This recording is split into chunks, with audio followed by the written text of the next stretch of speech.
तो परम धर्म की व्याख्या कर रहे हैं। धर्म प्रोज्झित कैतवोत्र परमो निर्मत्सराणां सतां वैद्यं वास्तवमत्र वस्तु शिवदं तापत्रयोन्मूलनम्। श्रीमद्भागवते महामुनिकृते किं वा परैरीश्वरः सद्यो हृद्यवरुध्यते त्रिकृतिभिः शुश्रूषुभिः तत्क्षणात्। व्यास जी ने बड़े सुंदर भाव में कहा, भैया धर्म है सत्य और परम धर्म है कृष्ण की कथा। बोलो जय श्री कृष्ण। परम धर्म है गोविंद कथा। धर्म प्रोज्झित कैतवोत्र परमो, निष्कपटी जो ऋषि हैं, निष्कामी जो संत हैं, निर्लोभी जो महापुरुष हैं, उनके द्वारा जानने योग्य परम धर्म है कृष्ण कथा, भागवत कथा। किसी ने पूछ लिया, क्यों जी कथा है कैसी? बोले शिवदम, शिवम कल्याणम ददातीति शिवद। भागवत की कथा कल्याण देती है, मानव का कल्याण करती है, कल्याण के मार्ग को प्रशस्त करती है। और कैसी है भागवत कथा? बोले तापत्रयोन्मूलनम, तीनों प्रकार के तापों का उन्मूलन करती है, तापों को नष्ट करती है। कैसा भी ताप क्यों न हो, संसार के जितने भी ताप हैं उन समस्त तापों से तो इसको नष्ट करती ही है, तापों का विनाश करती ही है, त्रिताप को भी मिटाती है। आध्यात्मिक ताप भी यदि है, आदि दैविक ताप भी यदि है, तो उनको भी नष्ट करती है आदि भौतिक के साथ में। एक और बात, अब आप ये बात बड़े ध्यान से सुनना। नियम से हम लोग कथा का श्रवण करें। अरे संसार के काम तो रोज होते रहते हैं,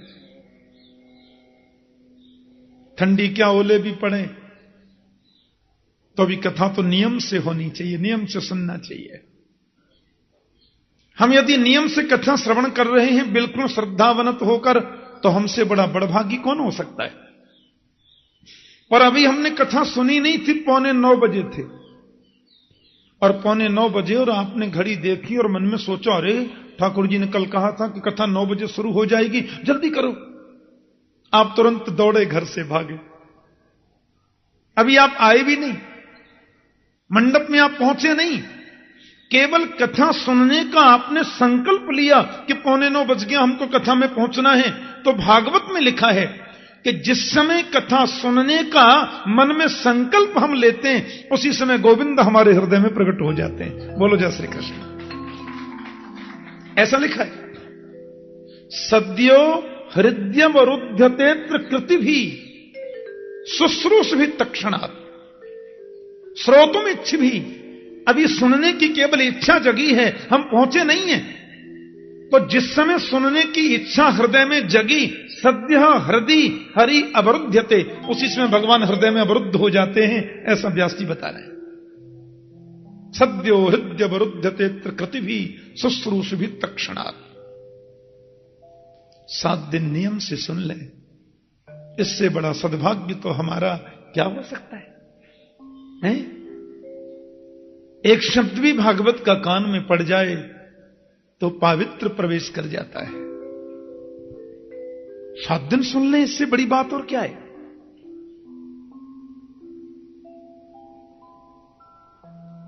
मेरे पास कनाडा से रात को फोन आया,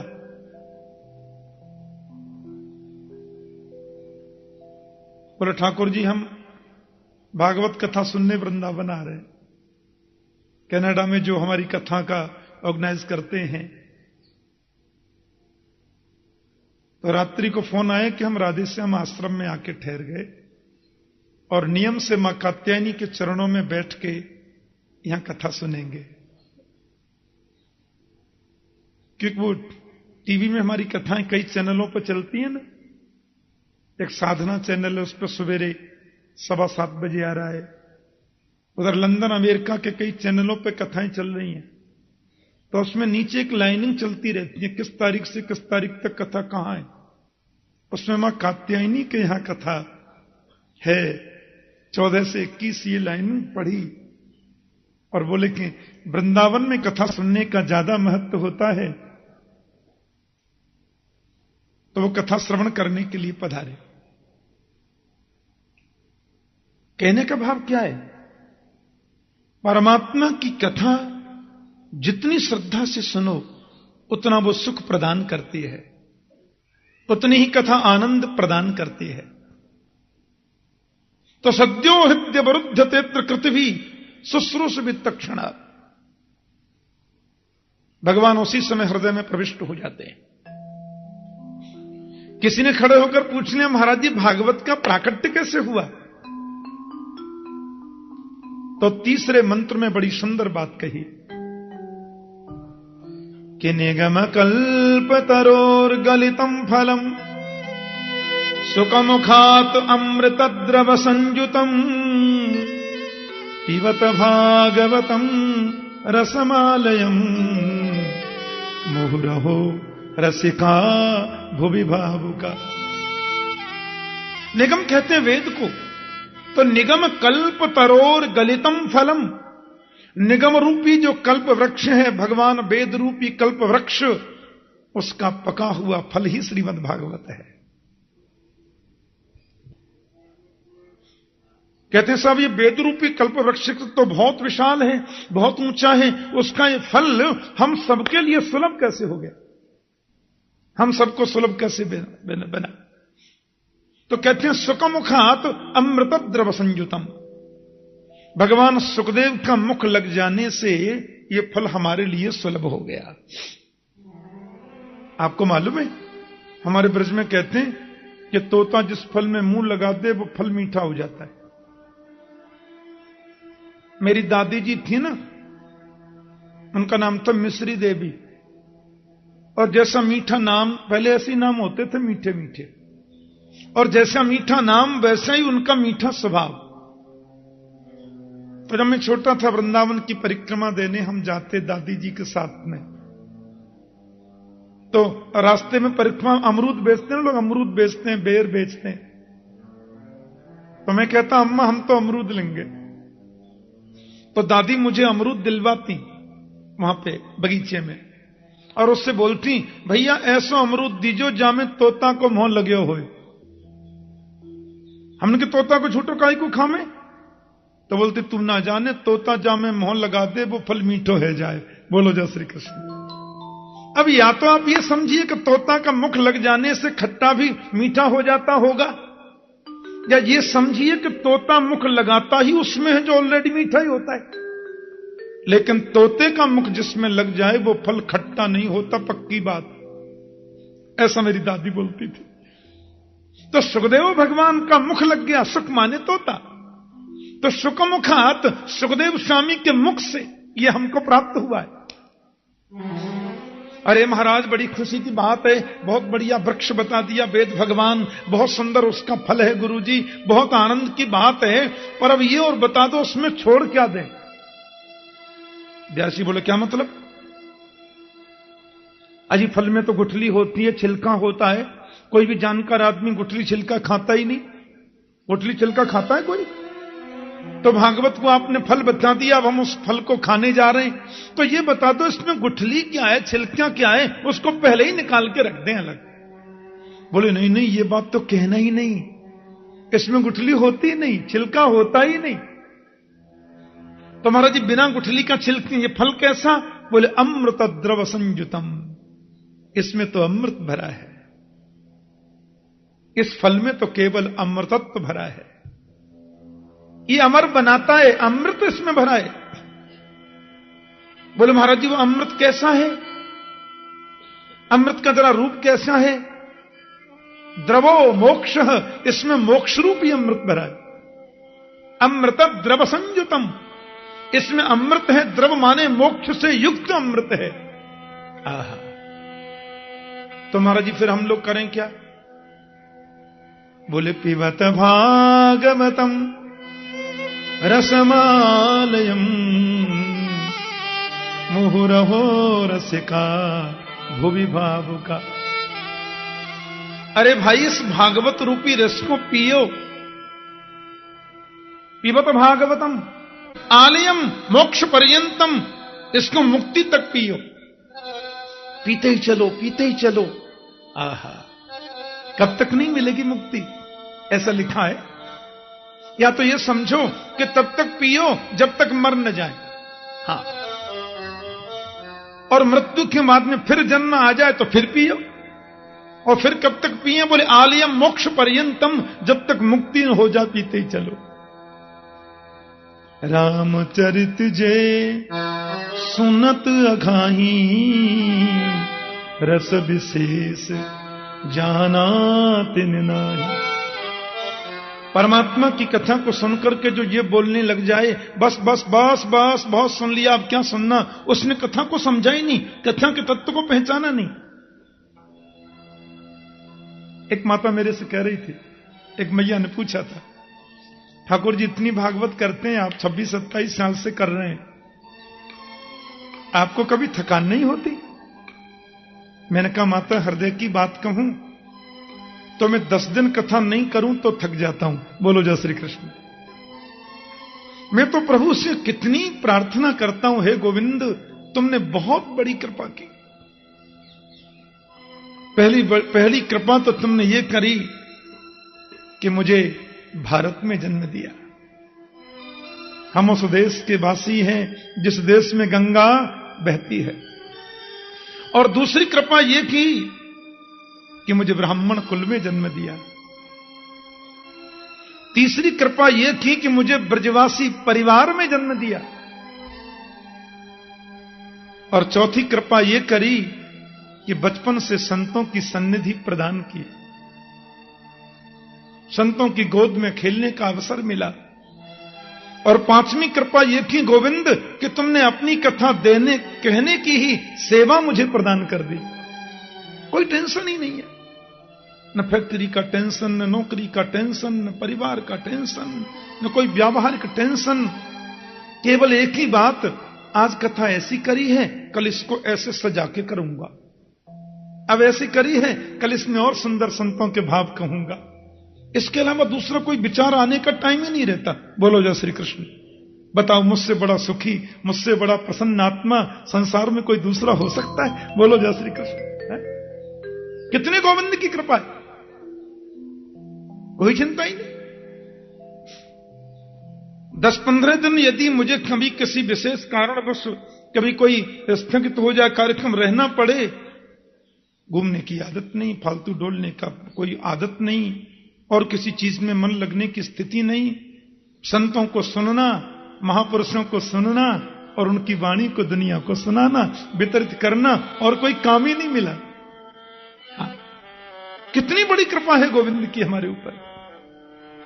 तो कथा कहते में भी अघाना नहीं चाहिए और सुनने में भी कभी नहीं अघाना चाहिए। काहे का अघाना? कथा जिन कानों से नहीं सुनी, वो कान तो चूहे के बिल के गड्ढे के समान है। हम बहुत बड़े पुण्यात्मा हैं, मां के चरणों में, मां की गोद में बैठकर गोपियों के द्वारा सेवित मां की सन्निधि में बैठकर हम, अब इससे बड़ा प्रमाण और क्या होगा कि गोपियों को जिस मां की कृपा से परब्रह्म गोविंद मिल गया, उसके चरणों में बैठकर हम उनकी लीलाओं का अनुगान श्रवण करेंगे तो कभी तो उसको दया आएगी। और एक बार भी उसकी नजर पड़ गई तो जीवन धन्य है। आइए हम लोग प्रसंग पर चले। पवित्र नैमिषारण्य की भूमि, 88,000 ऋषि लोग बैठे हुए हैं। उन ऋषियों की मंडली के मध्य में आदरणीय सूत जी महाराज पधारे हैं। महात्म्य का किंचित प्रसंग सुनकर के ऋषियों को आनंद मिला था और सूत जी महाराज बड़े गदगद हो रहे थे। अब उन समस्त ऋषियों ने अपने मन में एक विचार किया। आप जरा विचार करके देखो कितना सुरम्य वातावरण रहा होगा। चारों तरफ वृक्षावली, वृक्षों के नीचे तपस्वी ऋषि जन बैठे हैं। व्यास मंच पर युवावस्थापन्न महात्मा सूत जी जो वेद व्यास के शिष्य हैं वो विराजमान हैं। अपने नित्य कर्म आदि से निवृत्त होकर के ऋषि लोग एकदम शांत भाव से बैठे हैं और सूत जी से कहने लगे, आपको अच्छा लगे तो हमारा कुछ पूछने का मन था, क्योंकि शास्त्र कहते हैं बिना पूछे किसी को मत बताओ, और यदि कोई अन्याय से पूछता है तो भी मत बताओ। अन्याय से पूछना भी तो बताना नहीं चाहिए ना। जिससे हम सुनते हैं उसके प्रति पहले श्रद्धा व्यक्त करो तो बातें तुम्हारे हृदय में उतरेंगी और में उतर जाएंगी। प्यार से बोलो जय श्री कृष्ण। अब 88,000 लोग यदि एक साथ प्रश्न कर लें, जोर जोर से बोलें, तो हल्ला बहुत हो जाएगा ना। इसलिए उन सभी ऋषियों ने अपनी तरफ से एक संत को आगे बिठाया और बोले, आप हमारी तरफ से प्रश्न करो। सूत जी बोले, मैं कुछ भी नहीं जानता और मुझे कोई ज्ञान नहीं है। मैंने कल कहा था ना, ज्ञानी तो वही श्रेष्ठ है जो अपने को ज्ञानी कभी समझता ही नहीं। भक्त वही ऊंचा है जो अपने को सबसे निकृष्ट मानता है। भगवान गोस्वामी तुलसीदास जी ने भारतीय समाज का जो कल्याण किया है वो कोई कर सकता है? ऐसा दिव्य रामचरित्र हमको प्रदान किया, लेकिन नाम क्या लिखा? तुलसीदास। आदरणीय सूरदासी महाराज जो कवियों के सूर्य हैं, सूर सूर तुलसी शशि, नाम लिखा सूरदास। कुंभन दास, रवि दास, रे दास, कबीर दास। उनके नाम से ही कितनी उनकी विनम्रता झलकती है। भक्त वही श्रेष्ठ है जो अपने को छोटा माने। सूर्य कहते हैं, मैं तो बिल्कुल कुछ नहीं जानता, फिर भी आप लोग मुझे इस योग्य मानते हैं, तो जो मैंने गुरुजनों से जाना है उसको आपके सन्मुख वितरित कर दूंगा, उसमें मेरा जाता क्या है? ऋषि बोले, नहीं नहीं, हम लोगों ने 6 प्रश्नों को चुन करके रखा है साहब, और बड़ी आशा, बड़ी जिज्ञासा और बड़ी प्रीति से आपसे पूछना चाहते हैं। हाँ हाँ, क्या प्रश्न है, बोलिए। बोले साहब, पहला प्रश्न हमारा यह है, पुंसाम एकांततः श्रेयः स्तन्नः संशितुमर्हसि। ध्यान से सुनना। मानव के कल्याण मार्ग का धर्म क्या है? क्या डुबकी लगाने से, परिक्रमा देने से मुक्ति होती है? पेड़ पर उल्टे लटककर तपश्चर्या करने से मोक्ष मिलेगा? 30 दिन के महीना में 60 व्रत करने से मुक्ति मिलती है? मुक्ति का मार्ग क्या है? मुक्ति का धर्म पथ क्या है? आप कृपया स्पष्ट करें। प्यार से बोलो जय श्री कृष्ण। दूसरा प्रश्न, कभी कभी मंदिर में दर्शन करने जाते हैं तो मन कुछ भ्रमित सा हो जाता है। शास्त्रों में लिखा है, एक मंदिर के गर्भगृह में ज्यादा प्रतिमाएं नहीं होनी चाहिए, क्योंकि प्रतिमाओं की स्थापना ज्यादा करेंगे तो जिनको शास्त्र में गहरी पैठ नहीं है, शास्त्र अध्ययन जिनका अच्छी रूप से हुआ नहीं है, उनका मन भ्रमित हो सकता है। मन में कभी कभी भ्रम पैदा हो सकता है, कई बार हो जाता है। एक माता जल्दी में थी बेचारी, बगल में कोई मंदिर था तो दर्शन करने गई। 1 लोटा हैंडपंप का पानी ले गई, 50 ग्राम चनौरी ले गई। माताएं हमारी बड़ी श्रद्धा से पूजा करती हैं ऐसे।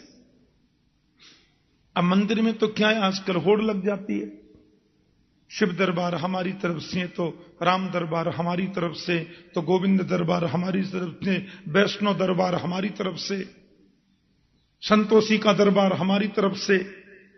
और लोग तो दरबार बिठाते हैं तो नीचे नाम भी लिख देते हैं, मूर्ति में ही नीचे लिख देते हैं, ताकि लोग मूर्ति को बाद में देखें, हमारा नाम पहले पढ़ लें। और माता बेचारी जल्दी में थी, दर्शन करने गई तो थोड़ा जल दुर्गा जी के चरणों में चढ़ाया, माता को चनोरी चढ़ा दी। थोड़ा जल संतोषी मैया को चढ़ाया, थोड़ा भोग उधर भी धर दिया। भगवान शिव को जल चढ़ाया और 4-5 जो उनका दरबार के लोग हैं उनको भी थोड़ा 2-2 चनोरी चढ़ा दी। श्रद्धा की बात है। हनुमान बाबा थे तो थोड़ा जल उधर चढ़ाया, थोड़ा भोग उधर भी लगा दिया। आगे और देवता थे तो थोड़ा उधर भी लगा दिया। राम दरबार था तो थोड़ा भोग उधर भी चढ़ाया। अब हुआ क्या, लोटा पानी भी खत्म और चनोरी दोना भी खत्म। बोलो जय श्री कृष्ण। देवता भी 5 बाकी रह गए। अब माता जी तो रास्ते में सोचती जा रही, देखो वो शंकर जी तो रह गए, न्यों कहेंगे हमको छोड़ गए। अरे वो हनुमान बाबा तो बेचारे बैठे ही रह गए।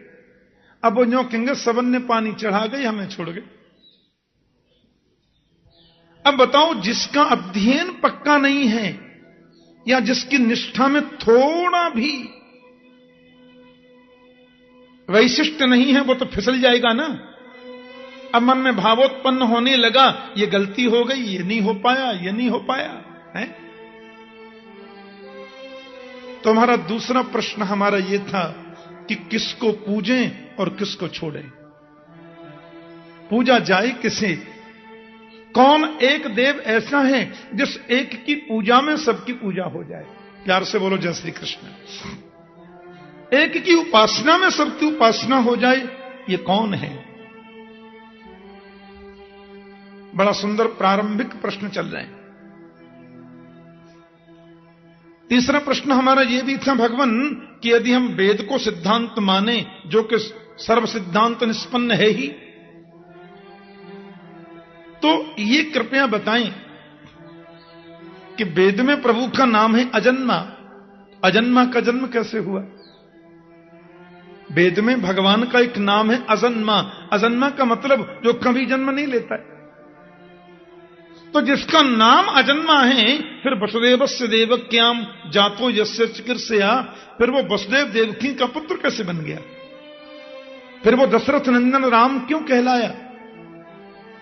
माता कौशल्या के गर्भ से उसने जन्म कैसे लिया। रामायण में लिखा है कि जिस दिन से भगवान कौशल्या के गर्भ में आए, उस दिन से नित नव मंगल मोद बधाई।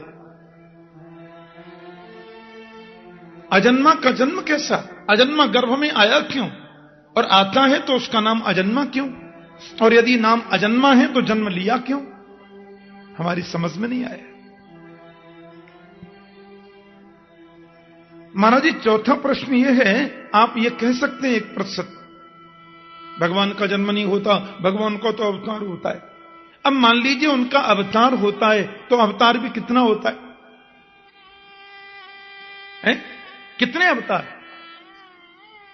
कोई कहते हैं भगवान के 2 अवतार, कोई बोलते हैं 20 अवतार, कोई बोलते हैं 24 अवतार। संत कहते हैं हरि अनंत, हरि कथा अनंता। अब हम क्या माने।